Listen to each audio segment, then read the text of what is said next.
விராட் கோலியை கைது செய்ய வேண்டும் என பலரும் வலியுறுத்தி வருகின்றனர். அதோடு அரெஸ்ட் கோலி என்ற ஹேஷ்டேகும் சமூக வலைதளங்களில் ட்ரெண்ட் ஆகி வருவதால் விராட் கோலி கைது செய்யப்படலாம் என்ற பேச்சு நிலவி வருகிறது.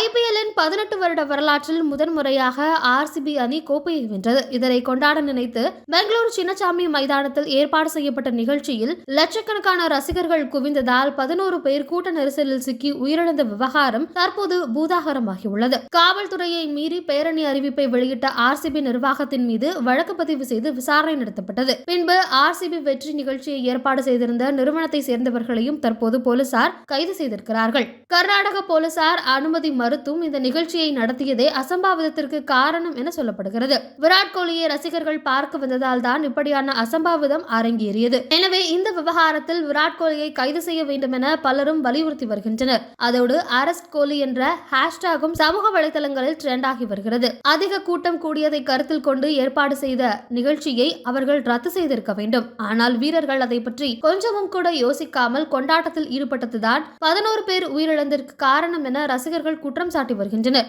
மேலும் பாதுகாப்பு ஏற்பாடுகள் பற்றி எதுவுமே தெரியாமல் அதை கருத்தில் கொள்ளாமல் தன்னுடைய சமூக வலைதள பக்கத்தில் ரசிகர்களை கொண்டாட்டத்திற்கு வருமாறு விராட் கோலி அழைத்ததால் தான் அவ்வளவு கூட்டம் கூடியது. இதற்கு முன்பு இதே போல நடிகர் அல்லு அர்ஜுனை பார்க்க ரசிகர்கள் கூட்டம் அலைமோதியதில் சிலர் உயிரிழந்த நிலையில் அவரை போலீசார் கைது செய்திருந்தனர். அதேபோல் தற்போது விராட் கோலியையும் கைது செய்ய வேண்டும் என கூறி வருகின்றனர். அது மட்டுமின்றி சம்பவம் நடந்த அடுத்த நாளே விராட் கோலி லண்டனுக்கு புறப்பட்டு சென்றது மேலும் சந்தேகத்தை கிளப்புவதாக பேச்சு எழுந்துள்ளது.